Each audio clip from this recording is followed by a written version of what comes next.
Hey everybody, it's your unbiased Bison admin, Matthew Frazee, talking to you before we kick off today's episode.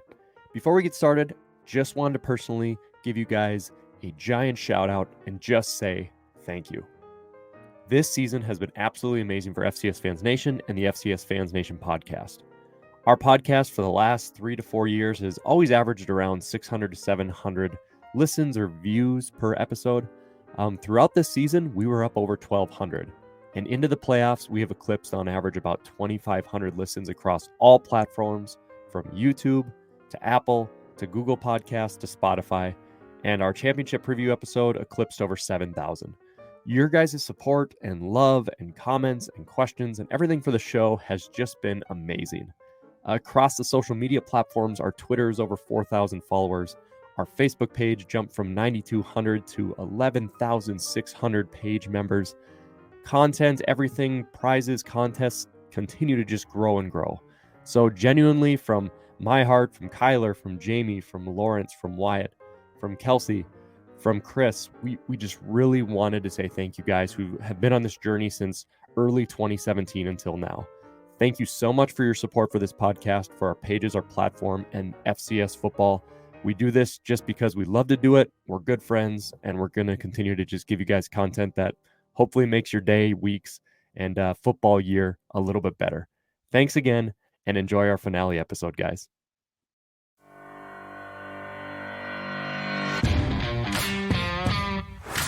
Welcome to the official podcast of FCS Fans Nation with your hosts Kyler Neal, Matthew Frazee, and Jamie Williams.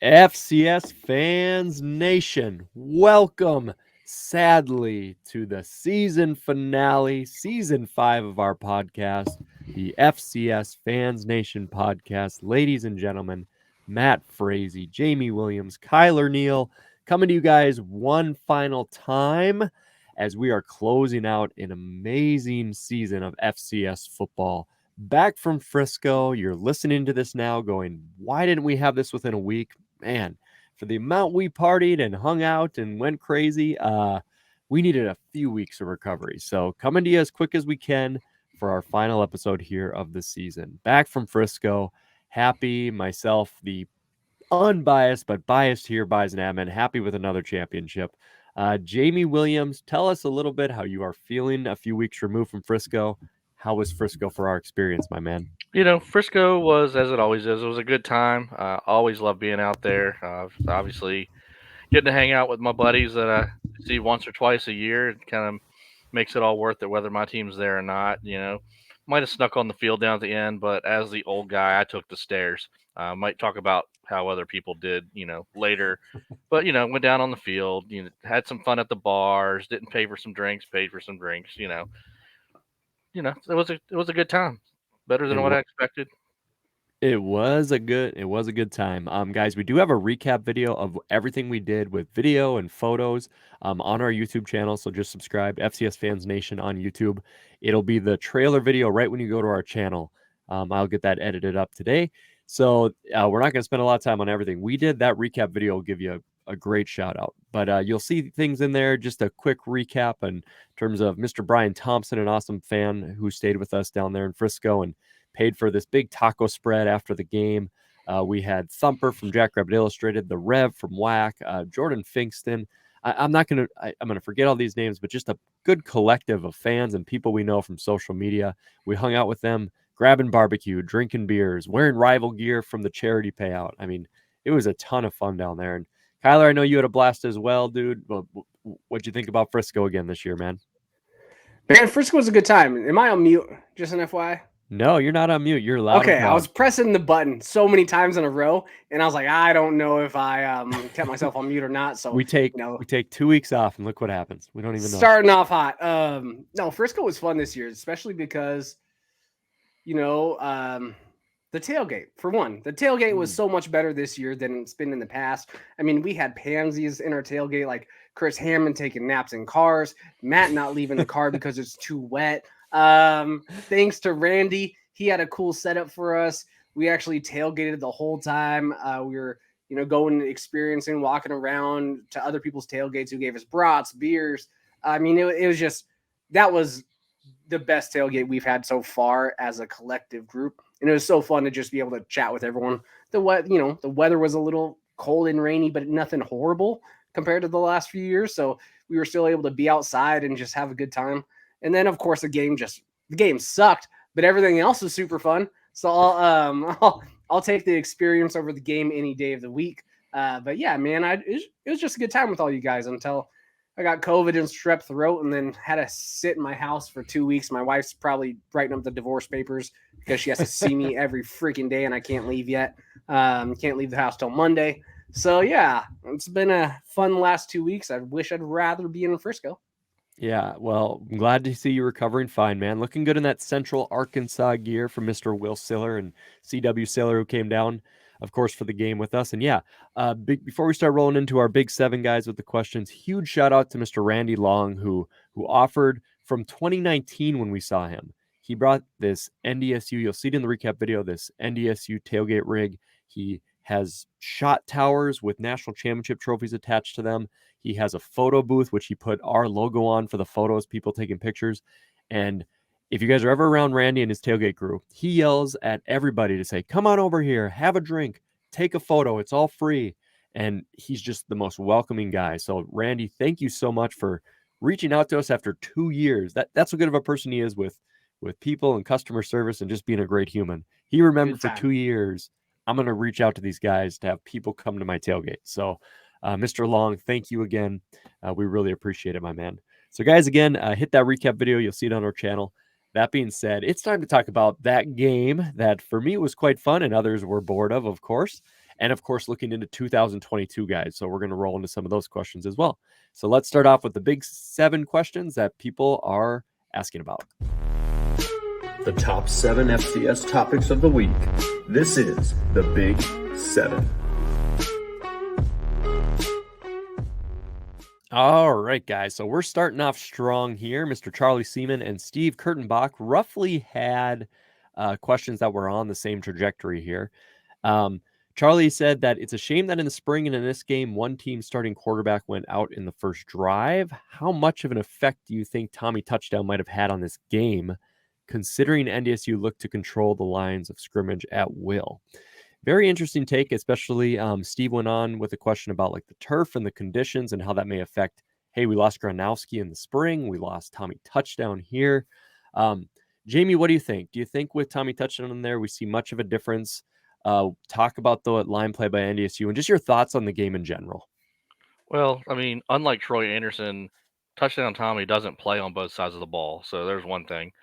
That wasn't a product of the turf, his injury. You can see he just got rolled up, unfortunately. Had he been in the game the whole time, Montana State might have had a couple more touchdowns.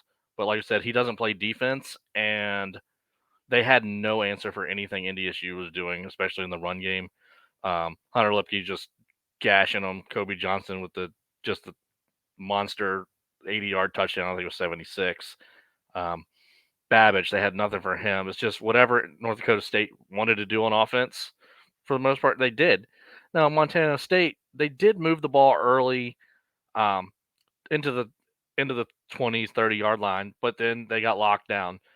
You have to figure they kind of would have broke through a little bit more before, the end of the game, and maybe it was 38-24, but it still was going to be 38 for NDSU. So, sure, a closer spread, but still same final result without Touchdown Tommy. Unfortunately, hated to see him go down, but it just unfortunately led to a really boring game because Tucker Rovig, he ain't it. Yeah, Tucker Rovig definitely put Montana State back to where they were in terms of that team where they're trying to figure out the quarterback issue.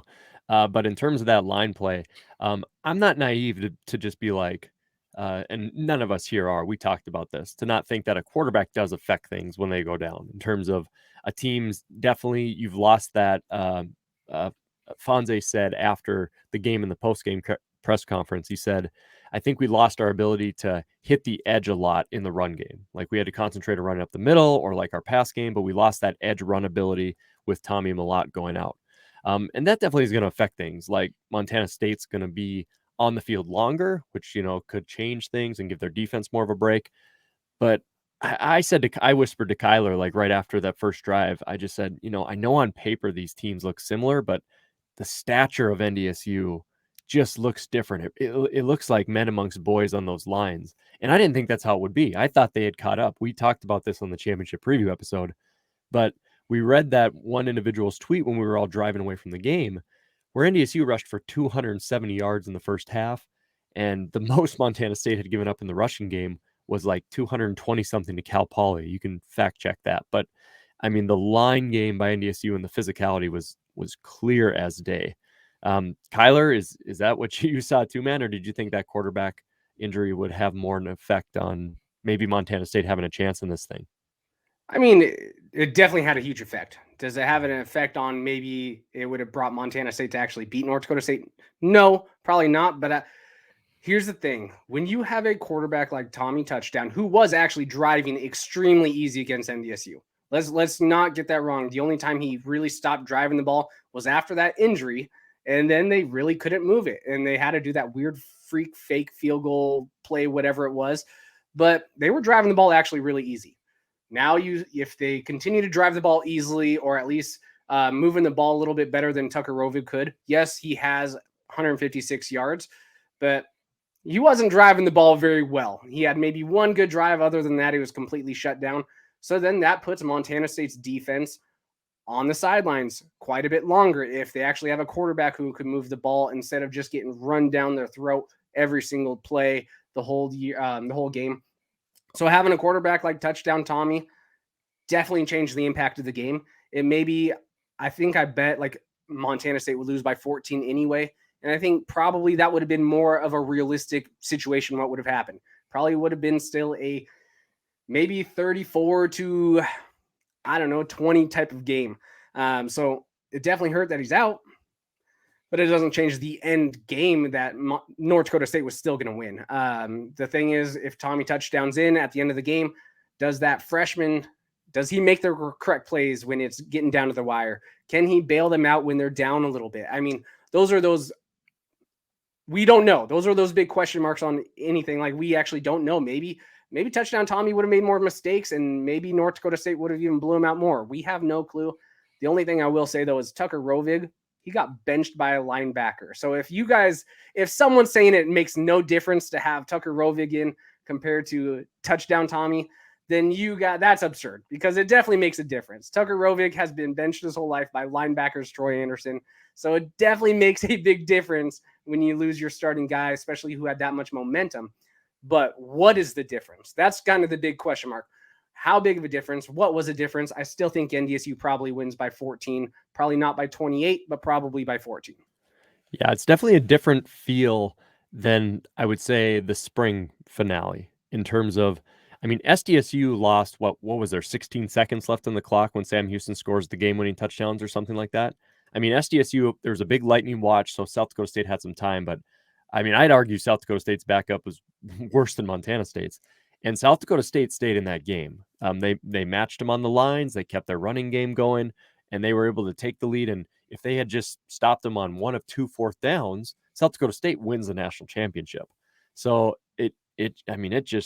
Montana State didn't even keep themselves in the game. And I don't know, a quarterback injury for sure. All of Kyler's points are valid, but I don't know if they just mentally dropped down, or maybe North Dakota State just was that much better. So a variety of a lot of factors, guys, but NDSU clearly just showed they were the best team. Kyler had picked them, Jamie had picked them, and clearly we were right there. So I made money by betting the over. So it's not like I was thinking Montana State would keep it close, compared to the cover or the spread, whatever you want to say. But I thought NDSU would win on the over prior to the game, won a few $100, and I'll call it good. There you go. Free money in the pocket. Good to bet on the Bison sometimes. As everybody's like, oh my goodness, get off this evil empire. All right. Matt Bernhardt has a question. A great Bobcat fan. Matt, congratulations on a great season. Again, you have one of the best names of all time.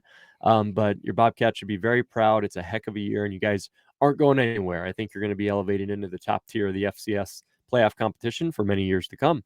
And Jamie, do you think his question here, do you think that fake field goal / punt had any impact on the early momentum in the game where Montana State was at least in a position to get some points on the board? Well, it definitely snuffed out any momentum they had early, but 2 plays earlier, Tommy got rolled up on. On 3rd down, you can see he dropped back to pass, and he couldn't plant, and he just chucked it out of bounds. So at that point, you can't really go for it because you're not going to throw Tuckerovic in cold. And really, with the field conditions, it was a little wet. It was already being chopped up a little bit. You also don't really want to kick the field goal, so they set up a fake. And I think a lot of people knew the fake was coming. I can tell you who knew the fake was coming was Michael Tutsi, because he was in tight. And if you watch right as they started to align, he stepped back about 3 or 4 yards. And as soon as the play went off, I think they were either trying to get the outside tight end the ball, or it was supposed to be a run, but NDSU just blew it up. And they wound up, instead of taking a loss, he punted it and wound up with like an 8-yard net. So it did kill their momentum, and especially when North Dakota State takes it right down. And Hunter Lipke just smoked that guy. He came for the pain at the goal line. Then they drive it again. Actually, it was another good drive, and they miss a field goal. And they come down, and North Dakota State scores again. And that, you're not going to come back from 2 scores with your backup quarterback against North Dakota State. So I think we all knew the game was over. And then Kobe Johnson, if you watch that play, I was watching it. Troy Anderson lined up on the right side of the NDSU formation, and Cam Miller flipped the play, and Kobe went up left, and it was 21-0, and the game was definitely over then. So I think that was more the killer and the momentum more than just the fake field goal. I think Vegan got caught without a real good decision because he couldn't go for it, really couldn't kick a field goal, so he had to try something. It didn't work. Yeah, he was definitely in a position where he had to start making some adjustments to get anything to happen. I think the real momentum killer was honestly that NDSU first drive. That 3rd and 14, Montana State right off the bat has NDSU right where you've got them. We're like, sweet, we're going to get him off the field. And Cam Miller puts a dime to Christian Watson, and the drive continues. And then from that point on in that drive, it's just like huge run, mini pass, huge run. And then NDSU just being able to do what their offense wants on that first attempt against Montana State, I would say was the really early momentum impact. Because whether Montana State got a field goal or not there, you just can't let NDSU operate that quickly in the first quarter. You got to get up on them quick. I've said it before, get up 10, 17 points quickly and get NDSU out of rhythm. So the early momentum shift, I think really was just NDSU being able to operate so quickly and efficiently, doing what they want to do, ground and pound. So the Bobcats, it would have been Tommy having them in there would have been interesting, but then North Dakota State, I hate to just toot their own horn, but credit to NDSU's coaching staff and everything else. They had those boys ready to play, ready to go.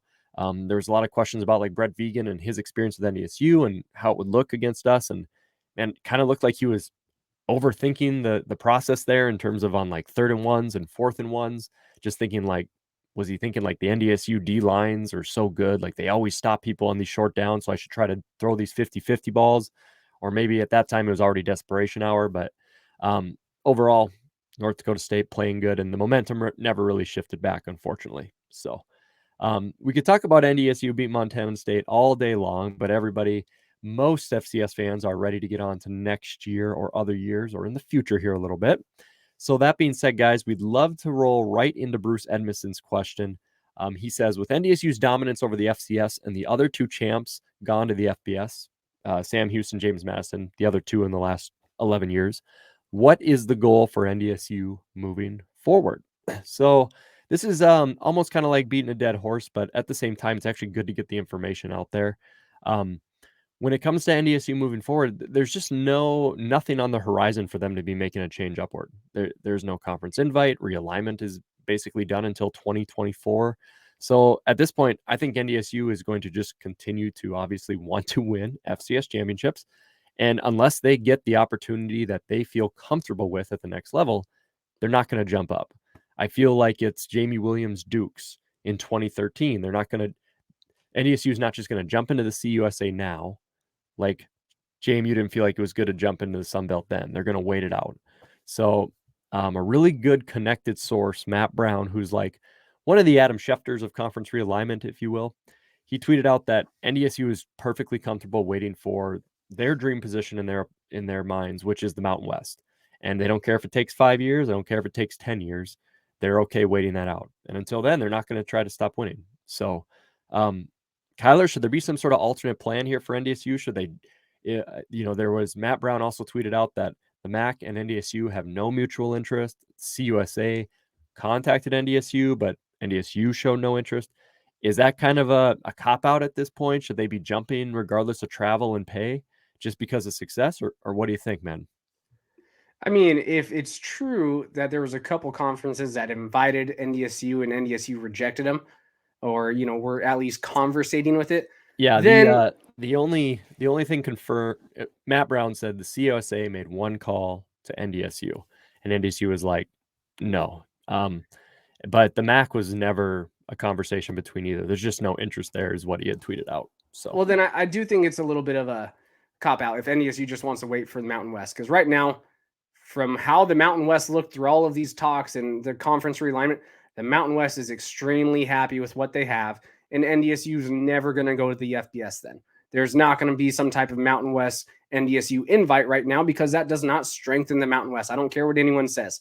The Mountain West considers themselves right below the P5s, and they're not going to go, hey, this FCS team, yes, they're really good, but that's going to strengthen our program and now be viewed as some type of Power 5. It's just not going to happen. So if it was Conference USA, go there, prove your dominance, start beating all these FBS teams, get some top 25 love. Then maybe the Mountain West will be more inclined to go, you know what? We actually like you a little bit better than Hawaii.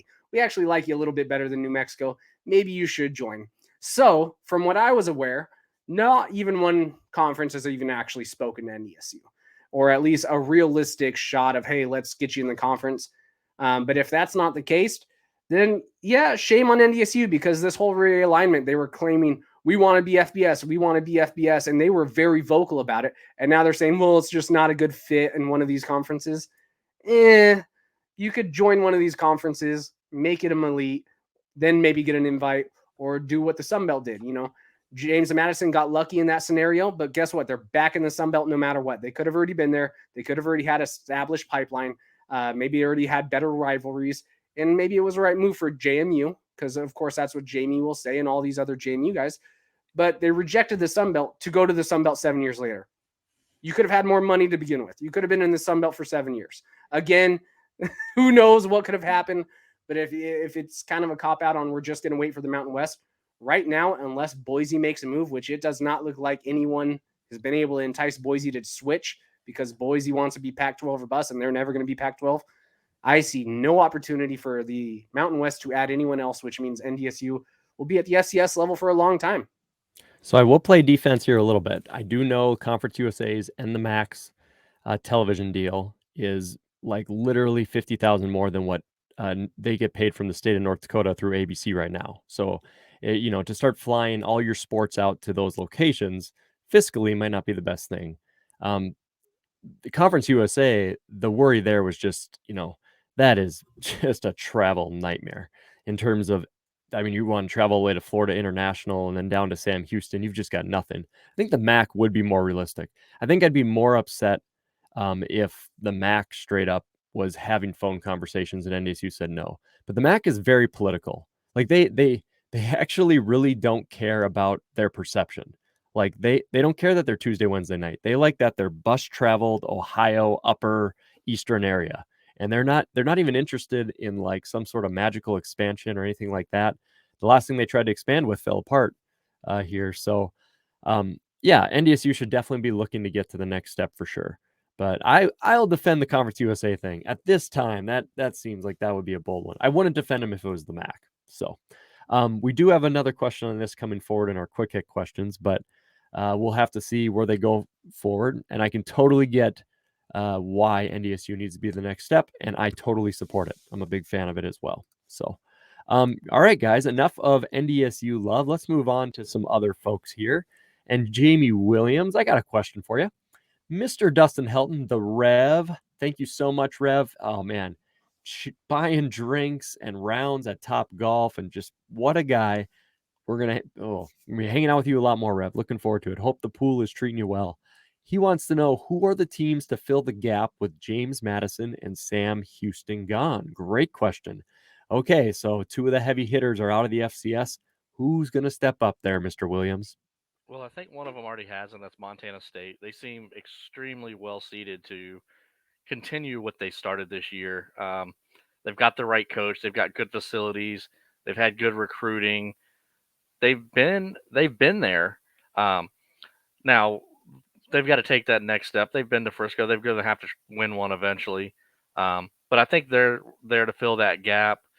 There's going to be a gap between the top 4 next year, I think, and everybody else. We can talk about that in a little while.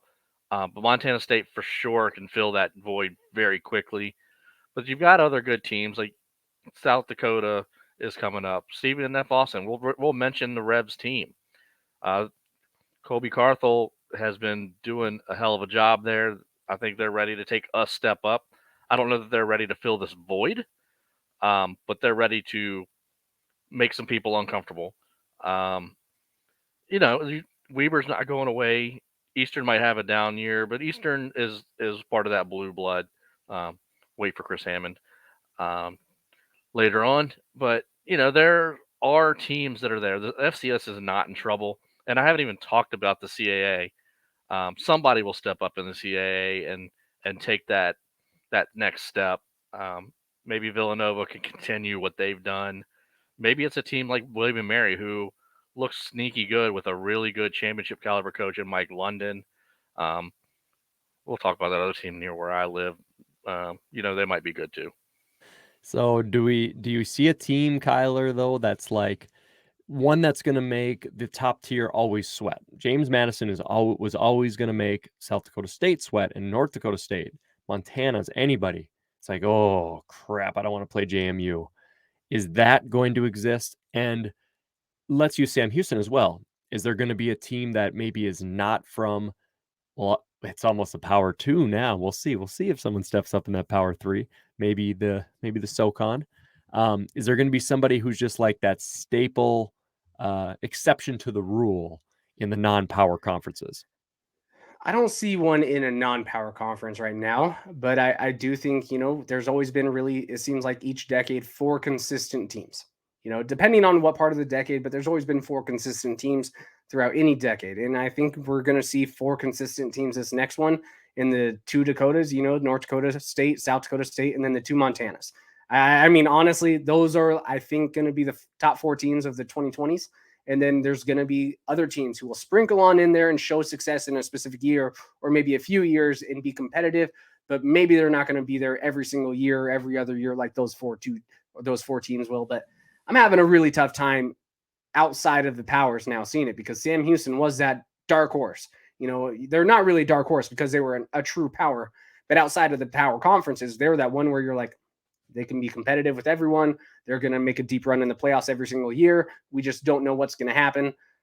I don't see that with any other team outside of even the Big Sky in Missouri Valley right now. I know there's going to be a CAA team. Maybe the CAA team is going to be that new Sam Houston. And I don't want to say that to ruffle CAA feathers, right? But it's looking like the CAA may just be that second tier.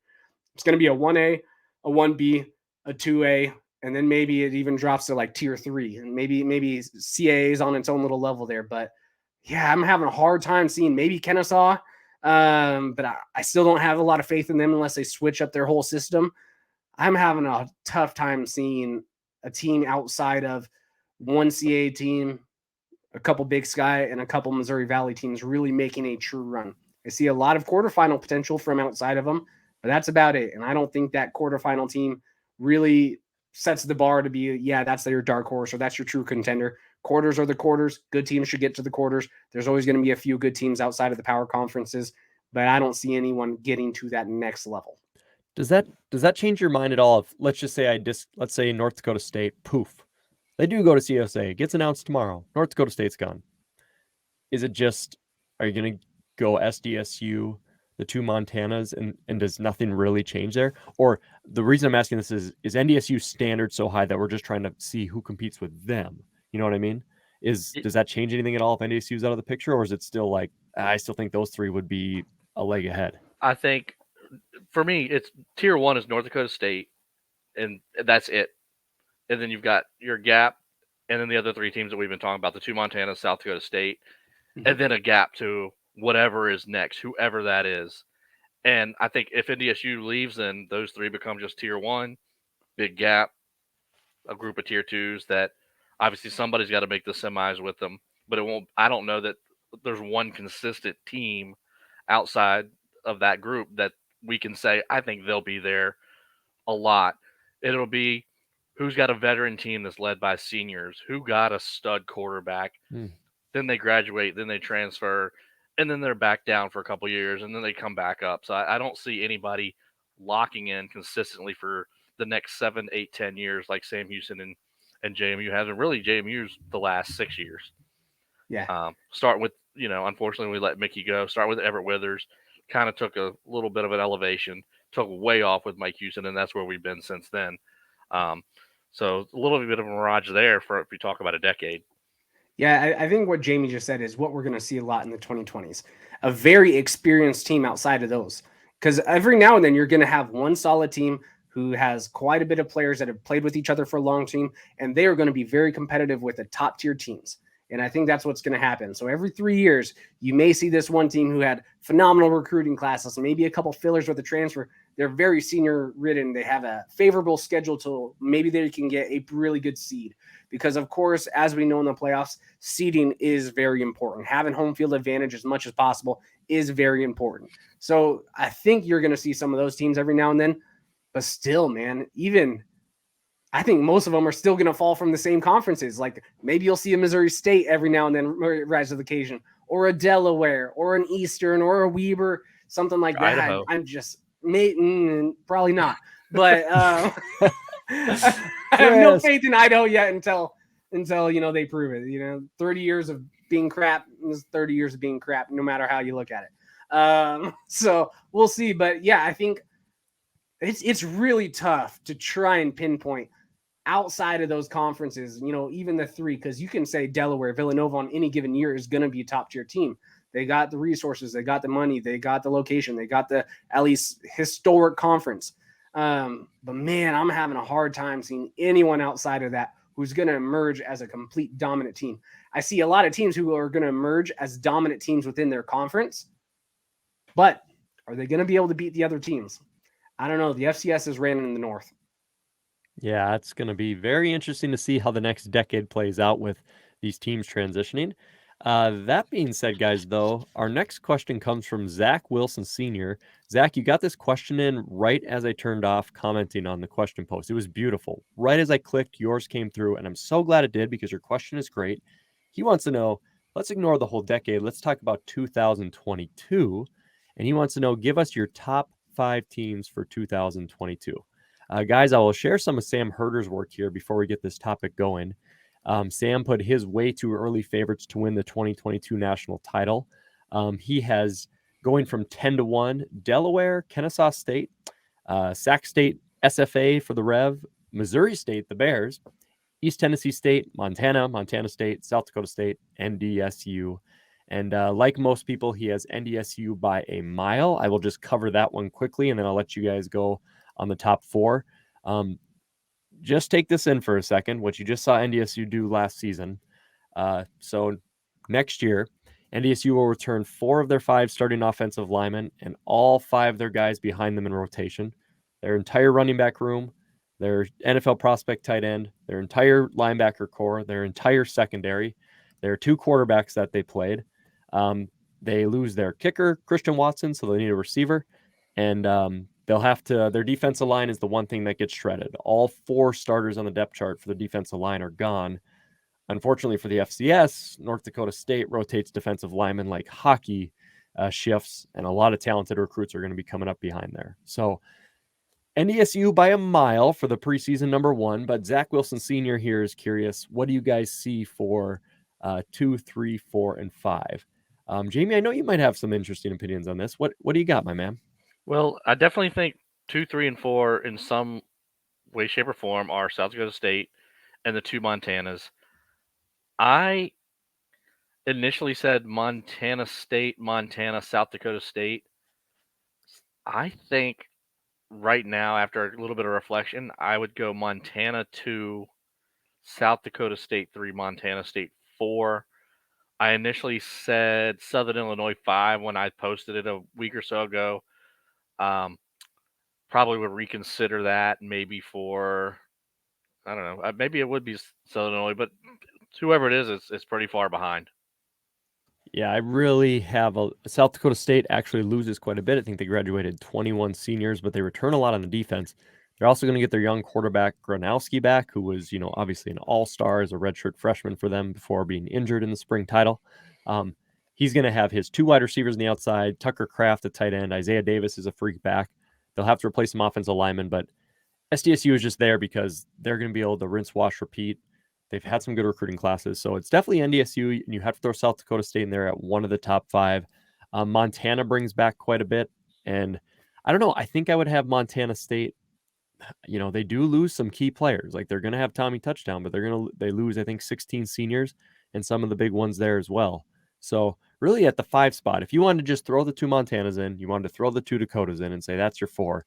The 5 spots where it gets curious. And Kyler, do you have anybody that you're really confident there in that 5 spot at all from the Big Sky? I mean, I'm trying to view this as, do I think they're going to end the season 5 after the postseason, or do I think they're going to end the regular season in the top 5? I think for now, regular season's probably because your best view. Regular season, I'm going to roll with Kennesaw. I think they're going to have a pretty favorable schedule. I do not believe in East Tennessee State after they lose their big boy. I think that is a very bad pick by Sam Herder. I still love Sam Herder, but I don't agree with Missouri State or, East Tennessee State. Missouri State's had their opportunity to prove it twice, and they keep getting embarrassed. They're not as good as everyone thinks they are. I think Kennesaw has the best chance at the end of the year to grab a top 5 seed with their favorable schedule. They'll probably be undefeated. They don't lose that much. They were better than ETSU, and just crazy 2 minutes, happened where ETSU actually came back. If that game was played 10 times, to me, from watching that game, it looks like Kennesaw State's winning 8 to 10 times, and they're returning better players. I think Kennesaw State has a very good chance to grab a top 5 seed when it's all said and done. But I think it's those 4 teams that we mentioned, and then everyone else right now. We'll see. There's going to be a surprise team that's going to come up. I like Kennesaw State's chance for getting a top 5 seed when it's all said and done. What about Stephen F. Austin? We know No. The Rev talked them up, and they obviously had a pretty good season here, almost beating, was it Sam Houston there? Pretty favorable schedule, I would say, going into next season. I don't know. You don't see them as being one that could be in that Kennesaw position, or you think they'll just lose too many games compared to Kennesaw? Can you pull up their schedule? I do have their schedule here. One thing I'll say about SFA is they have Sam Houston, who can, I guess, win the WAC but not qualify for the playoffs. Incarnate Word is down. Yeah. That's just not going to happen. So they start at Jacksonville State. They have a favorable schedule too. That's a pretty solid schedule. I mean, they will play JSU though and Sam Houston, and I know JSU. They're like, oh, JSU, but Jacksonville State early in the season could win a game, and then having to play the Bearcats, still tough. Will that count? Here's the question. I don't even know this. Will that count as an FBS loss? Are they in transition? They both will be FCS qualified teams. They can't make the playoffs, but they can win their respective conferences from what I believe I saw. Looking at this, I actually probably the auto bid. Yeah, auto bid maybe, but I'm going to go, Kyler, I'm going to defer my argument there. I'm going to give you to Kennesaw because that actually, when you've got to travel to Nichols, and Nichols is a good team, you're going to have to play Jacksonville State and Sam Houston at home, who are teams that are good. Alcorn State has put in some good seasons. You're going to have to travel to them. yeah, at the end it gets easier with Tarleton State, Dixie State, going to Southern Utah. But that beginning 6-7 schedule slate is tough. So we got high hopes for SFA next year, but I don't know if we'll see them as a top 5. Man, I like what they did. I think they were a year ahead of schedule for sure. I didn't have faith that they'd make the playoffs. What they're bringing in, they have a lot of talent. I mean, honestly, they could run through that schedule besides Sam Houston State. And if they do, you could potentially be getting, and probably right outside the seeds, to be honest, because they're also not going to, from looking at that schedule, it doesn't look like they're going to have many ranked wins on the schedule if possible. I don't think there's going to be a lot of ranked teams on that schedule, even though it's not easy, but it's also not tough. It seems like it's a lot of middle tier teams that are going to be flirting for that 25 to 40 range. So I think they pretty much have to win out to really get a seed, unfortunately. And I don't think they will beat Sam Houston. I think Sam Houston's going to win. But yeah, I don't know. Maybe. I think they'll just be outside the seeds though. Yeah, but I think they're going to be a playoff team and they're going to be dangerous for sure. Yeah. Well, like I said, just to finish this one off, I definitely say Kennesaw. That was a good point when you qualify it for regular season. Just one more nugget. Lindsey Scott, phenomenal quarterback from Nichols. I believe he's now committed to Incarnate Word. Interesting. Oh, nice. They obviously lost their main man up there to Wazoo. Not a bad decision at all. Nope, so I would do it. Yeah, for Cameron Ward, not a bad call. So we're right on the topic, guys. So let's just keep rolling into our next question here from Mr. Joshua Hoffman. Awesome South Dakota State fan. He says, buy a share of a stock in an FCS team that didn't make it to the quarters. Who is your pick? So we're kind of already on this trajectory, Kyler. Would Stephen F. Austin maybe be that team for you? I'll pull up, if you guys are watching on YouTube, be pulling up the postseason bracket here soon. Kyler, what do you think? Is Stephen F. Austin your pick there? I think Stephen F. Austin is a good stock because, they're not going to be super expensive right now. They're still going to be a little bit cheaper. It looks like they're going to be building something in the future, and maybe they are. I don't think they're going to be quite at that Sam Houston State level that they were in the 2010s, but maybe they're going to be at least that next Jacksonville State. And I don't want to say that as something that's negative because Jacksonville State gets a lot of hate on the page. Jacksonville State, they've been to the big dance. They performed. They made deep runs every now and then. They were consistently a top 10 team, and maybe SFA is going to be that next Jacksonville State caliber team. I think that's good stock to buy. What I will say is, because we're going to see this quite a bit, people are going to drop Weber like hot sauce. And I don't think that's smart. They battled tons of injuries this year, and they were still only a win away with a third-string quarterback from getting into the postseason, right? They just dropped their OC, who's decided to leave, and that was all of Weber's problems, maybe. So we'll see what happens if they can get a better offensive coordinator in there and maybe some quarterback play. But I would be pressed to say let's just completely cut off Weber like some people were throughout the whole year. They had some of the most injuries compared to any other team, and they had one of the toughest schedules. I would still buy some stock in Weber because that price is going down drastically. A lot of people sold. But I like those two, SFA, Kennesaw, Weber. I think those are all solid picks. And, I mean, you can even say Eastern since we didn't make the quarters. I'm pretty confident, maybe not next year, but throughout the 2020s, we'll make a few runs here and there. Yeah, it should be fun to see who steps up next season. I'm gonna have to go with Kennesaw, Kyler. I won't spend much time on it. They lost in round 2 to ETSU by a crazy comeback, a crazy ending of the game. Otherwise, they are a quarterfinal team last year, so that one's too easy for me. I think they'll have the schedule, they'll get the seeding, they'll get the hookup. Regionalization will help them out, and so I could see them at least getting to the quarters next year and seeing how things shake out, maybe to the semis. Jamie, what do you got, my man? What is the team you're going to share some stock in? I'm not even going to pick a team that went to the playoffs. Ooh. And, this is getting ready to make me extremely sick, but I'm going to do it anyways. So, in the spring, I was all over VMI. Part of the reason, Reese Udinsky to Jacob Harris. Great combination. That offense was lethal with an okay defense, an okay running game, okay everywhere else.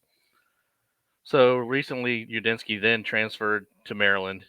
He's transferred again, and Harris is coming with him, and they've arrived at Richmond. With a strong defense, Richmond, that connection, good running backs, and no JMU in front of them. I know everybody's on Delaware and Villanova in the CAA, and I know I give some hot takes, but here comes one. Richmond wins the CAA this year. Dang. God, that makes me sick to my stomach to say it, but everything's lining up. Russ Huseman's a good coach.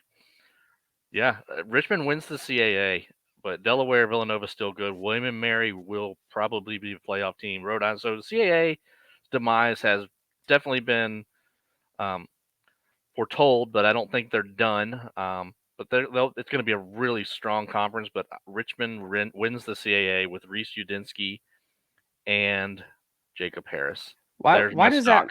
why does that make you sick? Because all you have to do, you can say you only won when we moved up. So where's our thank you letters? Send us flowers. You could play this. You can make it. I You could, can but vilify yourself so well. it's still Richmond, and they suck, and I hate them. Are they still going to be your rivals when you're up there? Looking No, at little... I'll never play them again in anything. See, there you go. So now you can love them. You can root for them. Freedom from the spiders. You have sprayed your last Free can the of ticks. Raid. Free the Right. ticks. Ticks are gone. Richmond no longer you know why sucks. It's 12:42 and Richmond no longer sucks. Hey, well, you know why we call them the ticks, right? Instead of the spiders, because Richmond sucks. Had to get that in there. Makes sense. Oh, I love it. Well, we might be talking about them in the playoff based off of some early predictions here. So there you go, guys. Buy some stock in the Kennesaw Owls, Stephen F. Boston. Throw some money down there on a penny stock known as Richmond. See if it'll pay off for you for like Dogecoin. All right, guys, final Big 7 question here. Amos Fawcett, great page member here. He wants to know, are you concerned about conference realignment? He sees things like the ASUN, the OVC is on the struggle bus. The Big South now with some new realignment things, the MEAC. Is it possible we're going to see more partnerships like the AQ7 style that we saw previously this last season because of these things? Jamie, I'll toss it to you right away first, man, just because the CAA is the one picking some of these teams up, which is affecting other conferences. Are you concerned on how that affects things the next couple seasons or even next year?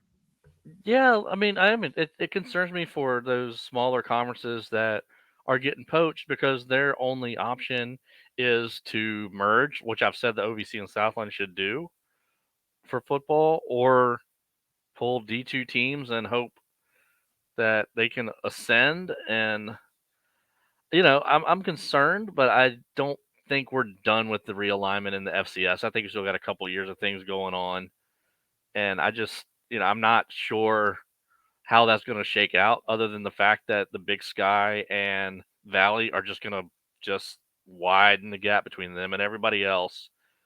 Then I think you're looking at the CAA and the Southern, and then everybody else way behind that. And it stinks, but what else can you do? Yeah, it makes me worry, Amos and Jamie and everybody else, just because of obviously strength of schedule on stuff you can't control, which is within your conference. And correct me if I'm wrong, but like Southeastern Louisiana and them last year, they were playing teams double because of their schedule, right? And Yeah. so you might play somebody who's bad twice, and you don't control that.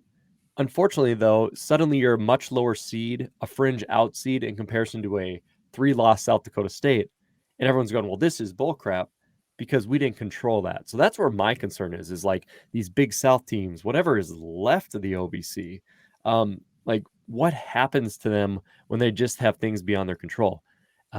Not saying that just like book it, they are a good team, they're getting screwed. But that could really affect their seeding and their ability. You have no room for error. You can't slip up once because there's no recovery because you got nobody else who's ranked. So that is going to be an extremely tough thing.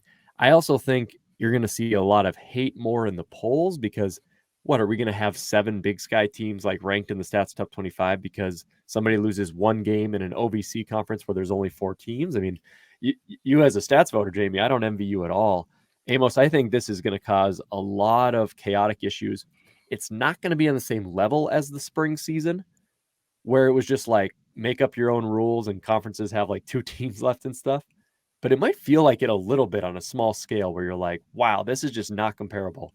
The Missouri Valley schedule, the Big Sky, the CAA, the SoCon, and how all these other ones are going are just not the same. So it's going to be very, very, very unique. Does that concern you as a voter, Jamie, at all? Concern, no. I mean, because I'm going to put it out there and I'm going to defend it, and there's going to be 8 Valley teams, 7 Big Sky teams, and the top team in the rest of, and probably 3 or 4 CAA teams, 3 Southern teams, a SWAC team, and a Stephen F. Austin and an OVC team. So you're saying not much has changed besides just a little addition and subtraction. Exactly. Oh, man. Kyler, any final thoughts on the conference realignment before we hit our quick hit questions, my man? I mean, I just got to say one thing. I feel really bad for Amos, right? Yeah. A&T, Hands down. They went to the Big South looking for bigger and brighter things, and now the Big South has absolutely turned into a dumpster fire. Kennesaw leaving to the AQ7 or the A7. Then you have Monmouth, who was, the next promising team. They're leaving to the CA, which Monmouth, I think that's a really good fit. Man, there is nothing in the Big South. The Big South is a team away from completely turning into a D2 joke of a program or a conference. And then another thing, and I didn't read the actual article, so maybe you guys can align me or, tell me if I'm wrong, but there was something about the Patriot League potentially looking at dropping completely out. Did I read, or did I just saw the headline and then what someone posted? I did not click on it, so I don't know if that was just, headline garbage, but someone was saying the Patriot League might go D2 or something like that. I'm unfortunately in the same boat where I was I haven't clicked on the link yet. Yep. So hopefully we're not breaking any crazy news. Again, we're unsure about this, but yeah, it just looks like, to emphasize kind of what you were saying, Kyler, it just doesn't look like this is over. Like, we just don't know what else is coming down the line. And so everybody at the FBS level is thinking, like, you're going to have 18 team power conferences in the Power 5 and the rest of us. Well, geez. I mean, with the CAA stealing, they took Hampton too, right? So them stealing a bunch of people, are those 3 conferences, just lining up? Murray State going to the Missouri Valley doesn't help. Or no, I got that team mixed up. But the Missouri Valley taking another team away from the OVC. It's just crazy. It's just a poaching fest, and that's just not going to help these lower tier conferences. I'm with you. I feel bad for Amos and NCA&T because we thought they were going to be in a good spot. Here's the good thing, though. Can we really feel bad for them when they almost have an automatic conference title every single year? They're going to go to the playoffs like they wanted. They're going to get to prove themselves. But at the end of the day, they are not going to be challenged, and they're going to be beat in the first round every single year if they don't, fix that schedule or fix that conference, because they're just not going to be challenged. There needs to be some type of merger. Maybe the Big South, maybe the SoCon, maybe the OVC can all come in cahoots and, at least help each other. Like when Tarleton came in and Dixie State, or it's going to be, Southern Utah Tech or whatever they're going to be. The Big Sky actually said, we are going to help you with scheduling. You're going to get a full Big Sky schedule. Of course, you're not going to play for any Big Sky titles, but we will do our best to help you out. And maybe we're going to see something like that where a conference is going to pity basically the Big South and go, guess what? We get it. Here you go. Have your pick of the litter. At least you'll have out-of-conference games with these many. We will guarantee one of these teams will schedule you, and we'll just kind of keep rotating. Hopefully something like that happens. But, man, I feel bad for the Big South right now. It looks horrible. Yeah, it's going to be interesting to see what comes down the next couple months as we move up into the season. I normally do the team series in the summer. I'm planning to bring it back, and I'll try my best to see what teams or what conference. Yeah, what teams or what conferences. I might just forgo conferences and just do alphabetical all the way through. Even then, I'll probably screw something up. So we'll see. All right, Amos, thank you so much for the question. Thank you to everybody there in the Big 7 segment. We still have plenty of fans, though, that are curious about some questions with our quick hits. Just because your question is answered quickly doesn't mean we don't care. These are the quick hit questions of the week. All right, guys. Best segment, last quick hits. Here in January, we won't be back with quick hit questions until our preseason preview episodes in August. Oh my goodness. We'll talk about off-season content here at the end of these.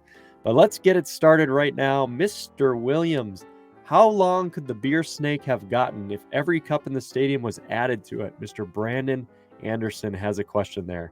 What about that beer snake that we saw in the actual stadium? Yeah, it was pretty solid. The one thing I will say, and it would have been double in size because we didn't count any beers from Kyler Neal, Chris Hammond, Matthew Frazee. So you put those in there, it'd at least been double. Could have wrapped around a python, constricted somebody. That was pretty neat. It was pretty funny to look over and see that. Nice, solid job done with the beer snake. But was that Brock Jensen in the middle of there? It kind of looks like it is. Is that Brock Jensen, the kind of bottom left? He probably started it. Legend. If you're watching on YouTube right now, there's a picture of the beer snake. They were building it up throughout the game, and yeah, if you had every single beer in there, it may have been pretty long. So, Bobcat fans, NDSU fans, they brought the party. Lots of fun. So, all right, guys. Peter Hagen, South Dakota State fan. Who would have guessed based off this question? He says, I know it was for a giant rock and not a national championship trophy, but who did NDSU lose to this season? Oh, taking your jab, Peter. That would be the South Dakota State Jackrabbits. Congratulations, you won that one. So you guys will have a chance at your Super Bowl in the Fargo Dome next year. I think it's a week. It's later in the season. I had to throw a jab back. They'll probably break some plexiglass again. Congrats on another great season, Peter.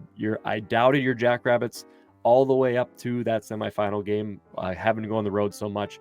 Heck of a year for them. We'll see what it looks like next season, my man. The funniest part about this question, Matt, is how well you played that exact question and answer on Friday night. So kudos to you. Yeah, I had to wear South Dakota State gear, as most saw on Twitter and Facebook, for the charity thing. And I was with Thumper from the Jackrabbit Illustrated podcast. And it was fun for Bison fans in the bar to be giving me crap and then me using lines against South Dakota State. I was like, yeah, well, we lost our Super Bowl to NDS, or, we won our Super Bowl against North Dakota State in the regular season and lost like we always do. What are you going to do? So Matt got his first experience in an NDSU fan being a jerk to him. Yeah. He was like, wow, it does happen. We're not all great people. It was Jordan too, wasn't it? Yeah, it's Jordan, that jerk. Yeah, I took some crap from some NDSU fans as the fake SDSU fan, but that's what I want to do. I was like, I'm not going to tell them the other way around. So it was a lot of fun that night. Guys here from Lesson Gervais and Joe Gass, they want to know, when are we going to hold the individual FCS fanhood draft for Jamie, James Madison fans, Sam Houston fans, Jacksonville State fans? We're going to have like an off-season episode on this for Jamie specifically, but maybe we'll incorporate some of our fan page members as well for like a draft. Here's what we should do. We should incorporate all of them, actually have them draft stock. And what we'll do is we will bring them in live on an episode. Just do a full-on draft where it's like another, for the 32nd pick in the fantasy draft, Jacksonville State former gets nominated to Eastern Washington. We'll do something. We'll do something fun like that. I think that would actually be entertaining. I love that. I think that's great. I think, hey, respect my decision, but my recruitment is open. If you want to send me swag to get me to lean towards your school, just hit me up, send me the address. I will tell you, I already have NDSU, Eastern, South Dakota State, Central Arkansas, the SFA. I have stuff, guys. So you're behind if you're not there. If you're not first, you're last. So you want my big reveal to include your school, send it on. Oh man, it's going to be a lot of fun. We will see where that fanhood goes. And yes, I love that, Kyler. We were going to come up with a unique episode for some off-season content. We'll have to only choose 32 people or something like that. So we'll have to actually put like a raffle out there on the page and see who wants to join. Absolutely. That'd be fun. Jason Plotkin, guys, wants to know, how excited should we be for Florida A&M and Jackson State this September? How much fun is the banter between the programs? And for those not so diehards, why should they be tuned in? Well, why they should be tuned in, Jason, is because the difference between Celebration Bowl and not was 1 point. 1 point between these squads as they faced off, and it was a 7-6 game with Jackson State winning over FAMU, who is good enough to be into the playoff field this year. Congratulations again to the Rattlers on a big season. So that's already stirring up. Jackson State's obviously bringing in some major recruits, some like best in the country recruits under Deion Sanders. And Florida A&M is running some things really well there too. So that very well may put somebody in a position to be Celebration Bowl or outside looking in again as next season. So 100%, Jason, you got it on. That'll be a very exciting matchup. It's going to be fun to watch. Can't wait for all the page trash talk again. That was great. So I hate to take two questions in a row from you guys here, but Mr. Michael Smith asks, did the random Bison fan pull any type of muscle or hamstring on his historic run? So funny story. Basically, the whole fourth quarter, I was just thinking to myself, how can I storm this field? Because they said no storm in the field because of COVID protocols. I am double vaccinated. I got my booster, so I'm safety with COVID, but it was the most hypocritical, dumb policy I've ever seen in my life. There's 20,000 of us in the stadium. Nobody is masked. We're screaming, spitting all over each other. But for some reason, half the crowd couldn't have stormed at the end of the field. So there wasn't stairwells or anything. But Jordan Finkston and I went down to the front row from where we were because some seats had opened up. And we were just sitting there, and they did the kneel down, and there was probably 4 or 5 people who had jumped down from the sidelines, but they weren't like on the field. And I just looked at Jordan and I was like, we're going to go. And he's like, I don't know, man. I don't know if we should do this. And I said, Jordan, I'm going to count to 3. And when I get to 3, you're either going to be sitting up in the seats or you're going to be down on the field with me. And I counted 1, 2, 3, and we jumped the wall and started running on the field. And as Jordan and I are running, the whole Bison sideline is cheering as we're running. And I'm just thinking, yeah, they're cheering because we're leading the charge. What I didn't know till afterwards was what Kyler and Jamie and everybody else saw was the security guard was chasing us when we were running on the field. He was right behind us. So we were almost like the streaker who got knocked out on the field. But thankfully, we had our long Christian Watson strides going and outran him. And that kind of led the charge. We take the credit. We led the charge, and then the rest of the Bison fans stormed. So I know this is a quick hit question, but it is my Twitter cover profile photo. So go on Twitter. You'll see Jordan and I on the field with a random security guard behind us. Statute of limitations. I'm in a different state, so I cannot be prosecuted. But Kyler and I took the stairs. Oh yeah, yeah, Definitely took the stairs. oh yeah. Historic moment in my life. I will never forget it, Michael. So good stuff. Kyler, a question for you here. With Brent Vigen's history of developing QBs, his success at Wyoming and NDSU, his first year tenure there with Montana State, Casey Thompson wants to know, is he going to be the most sought after coach in all the FCS for FBS programs and other programs, or what do you think? He's definitely not going to be at Montana State for a long time. I'll say that. Because Montana State, they have everything going for them. They have the facilities. They have a good recruiting base. They've now made runs the last 2 years. And Vigen, he looks like he knows what he's doing. So, yeah, I mean, he's going to be one of the most sought-after coaches to, play for and also to get a promotion and get some type of FBS look. I would not expect to see him more than 4 years probably at Montana State. I think he's on a fast track up. He's going to be in the FBS sometime real soon. Yeah, he's a heck of a coach. He's a great guy. NDSU fans love him. So wish him the best, and we'll see how long that tenure is with Montana State. And for Montana State fans, if he leaves you, that means you've probably had a lot of success. So that's a good thing. Taking this one here for Mr. Bradley Bredall. He wants to know, how likely is a Mountain West invite to NDSU? Would they accept CUSA or the MAC? In current conditions, as we discussed previously, it looks like they have no interest in the CUSA. I just don't think, and as Matt Brown said, the MAC or NDSU are involved in a partnership, nor have they spoke. And then the Mountain West didn't even call NDSU during this realignment stuff. That was confirmed by Mike McFeely and Dom Izzo and a few others. So just like Kyler said, unless Boise State, San Diego State, and honestly maybe even another team gets gutted, they're going to have to get gutted the way that the American was for them to go, okay, I think we're kind of in desperation mode. Because even if they want to expand, NDSU doesn't add much for them.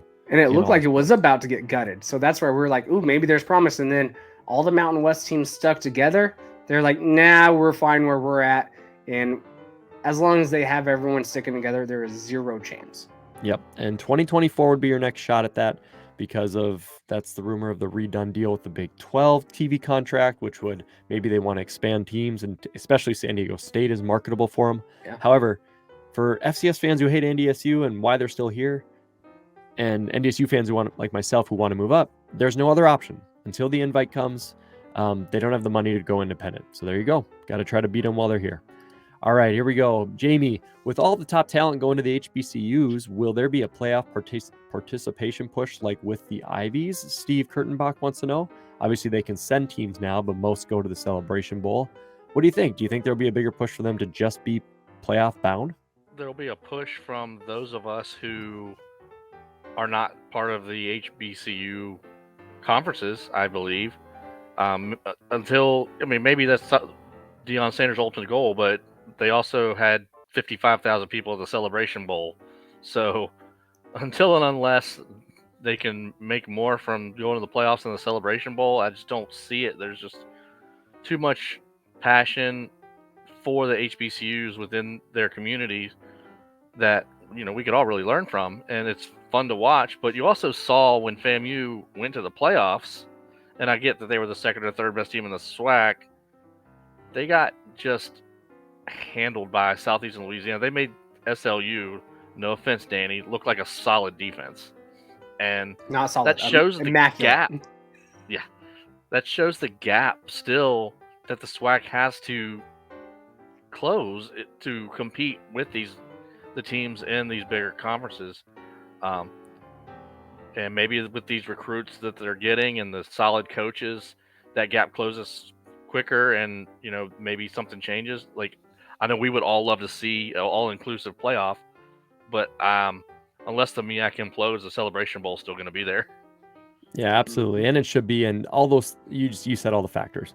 They're wise to continue to play in that bowl game. They love it. We love it, and we love all our HBCU fans that are on the page. So keep teaching us everything about your guys' programs and everything you got going on with the Celebration Bowl, and it's a fun watch and it's a fun season to track. So, all right, guys, here we go. How long will it be until St. Thomas dominates the FCS? Hall Jones.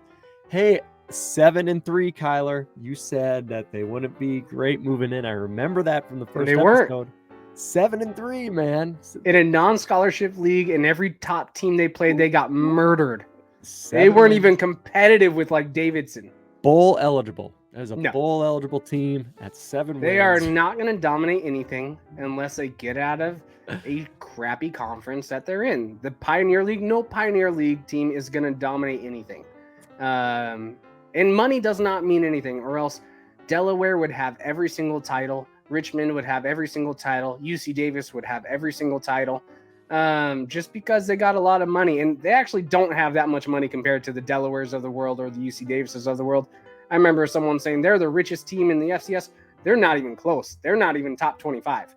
And just because you have endowment also doesn't mean that goes to the athletic department. So until they're not in the Pioneer League, they have zero chance to run anything. And I doubt they're even going to be the top team in the Pioneer League.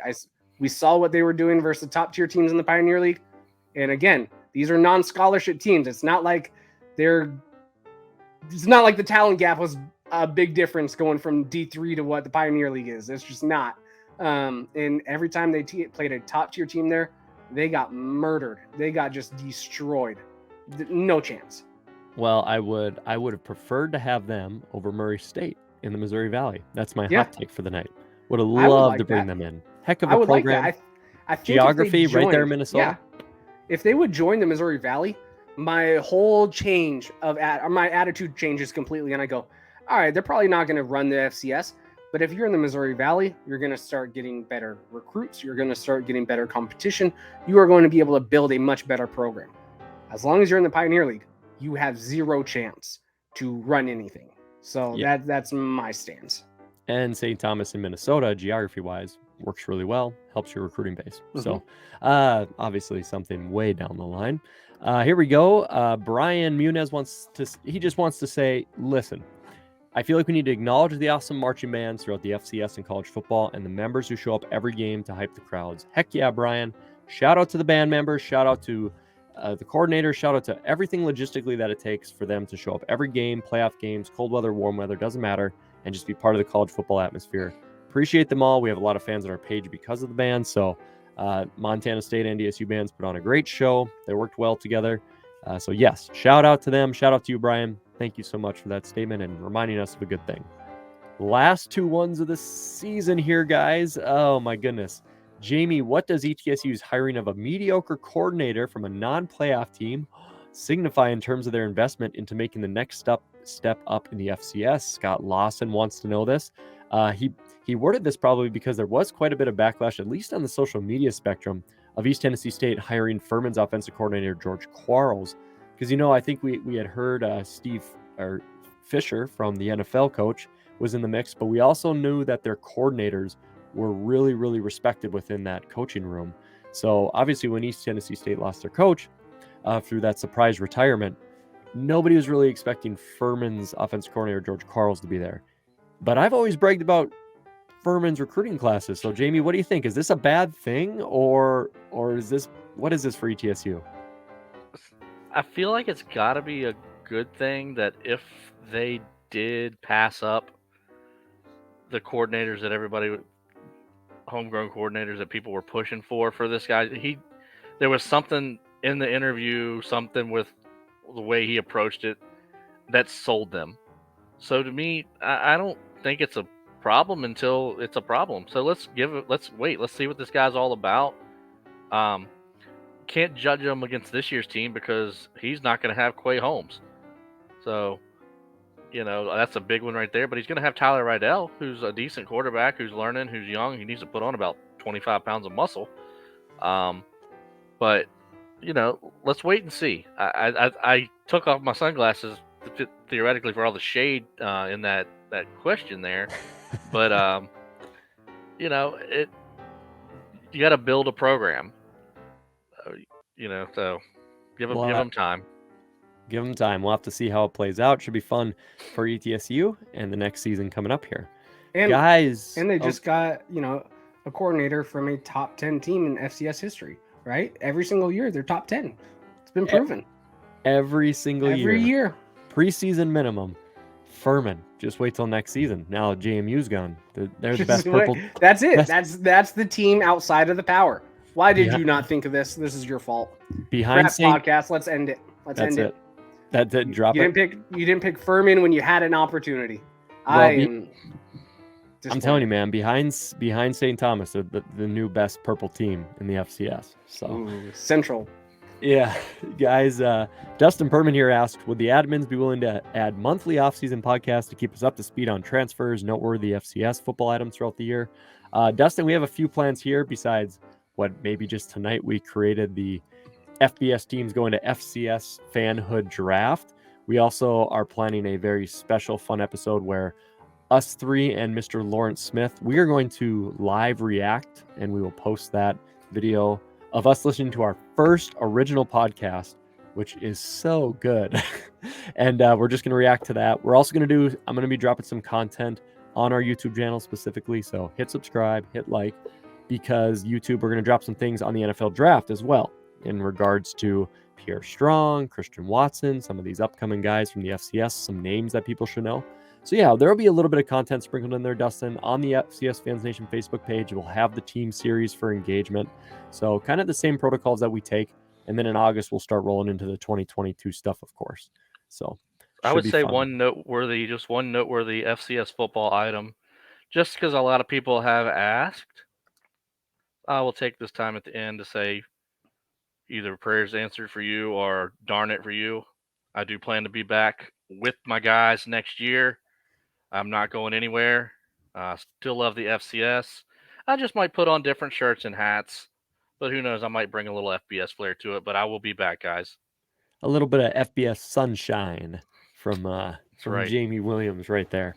Glad that you're still going to be on the pod, man. You're a great contributor, and obviously an even better friend and better person. So, gentlemen, the end of season 5 for the FCS Fans Nation podcast. It is among us here. Some final reflection thoughts for the season, some final thoughts about everything as we're rolling into our well-deserved winter summer vacation, if you will. Jamie, what do you think, man? Final thoughts on the year. It was a really good year. It could have been great with just a couple of made field goals, or maybe just one. But as we all sit back, we had a good time in Frisco. We got to see each other twice in this calendar year, so that was all fun. We're going to do it again. It's going to be another good year fighting for second place, and we congratulate the Bison once again. Kyler, Neil, what do you think, man? Final thoughts. 2021 comes to an end. My final thoughts are, Cole Kelly, you can suck it. No, man. His final Kelly shot. Yeah, no. Cole Kelly, I've said all year, you're a stud. But here's my only final thoughts, man. This was another fun season. Incorporating this YouTube. Matt, I gotta say, thank you for everything you've done for this podcast. You know, all I do is show up. I don't review anything. I just build a cute little set to make me look a little fancier. But shout out for you and all of your hard work you're doing on this podcast. Without you, we don't have a podcast 100%. because Jamie and I wouldn't do it. Yeah. So, I mean, let's just be honest there. But yeah, it's a fun season. Another fun season's upon us. It's just really annoying. We're going to have another champion on this podcast, and it's not going to be me. It's not going to be Jamie. It's not going to be anyone else from the admin group. It's just going to be another NDSU crap fest. And I will still be there to have my mean takes, say screw you to a couple people. But yeah, man, it's been fun. And thank you again. Thanks for all the hard work, Matt. Yep. Yeah, Echo. don't worry. If it's worth putting in time just so we can talk on these screens, it makes it a lot more fun. I've done a few solo episodes. They're way too much work. So I appreciate the shout out, but this really is a collective team effort. We message each other a lot of time. It's a lot of fun. On the football level, just one of the most fun seasons we've ever had, because I think the parity was real in terms of like, it was so cool when everybody was able to bring everything back. We really didn't know how it was going to play out, and predictions were off. The bracket challenge showed people were very unsure of who was going to win this thing. So tons of fun. I know NDSU to FBS is something I want, but I will never take for granted storming that field and feeling that confetti. And that was just an amazing feeling. I know nobody gives a crap about an NDSU fan talking about this, but really is a pretty cool experience. So shout out to my beautiful bride who watches our 3 kids, Allison. She's the one who every Sunday is like, all right, I'll put them to bed, and then ends up watching them when I'm down in Frisco. So big shout out to her, of course. And you guys are the best. You're some of the best friends that I have, and I really appreciate everything we've done together. And it's going to be fun for another off season. As Kyler's like, don't get too mushy on this thing. Shameless plug time, guys, before we roll out. I already did my disclaimer stats thing on the front of the podcast, so I won't go into that. But however, just make sure you subscribe and like our podcast on whatever platform you're listening to, YouTube, Spotify, Apple, Google Podcast, Anchor. Make sure you like and follow our pages on Twitter, Facebook, Instagram. FCS Fans Nation is where you can find it. Ladies and gentlemen, we have come to the end, season finale of season 5. We are blessed and thankful for every single one of you guys who have listened to us. We raise our glasses to you, and thank you so much. We cannot wait to see you through the screens a little bit in the off season, but looking forward to 2022. Regardless of what happens, stay safe, stay healthy. We'll catch you guys next season. Boom. Thank you for listening to the FCS Fans Nation podcast. Make sure to like and subscribe to this podcast on your preferred listening platform, whether it's Apple, Spotify, Google, or even YouTube. And make sure to follow our FCS Fans Nation social media pages on Facebook, Twitter, and Instagram. Thank you for listening to the premier podcast for FCS football. Boom.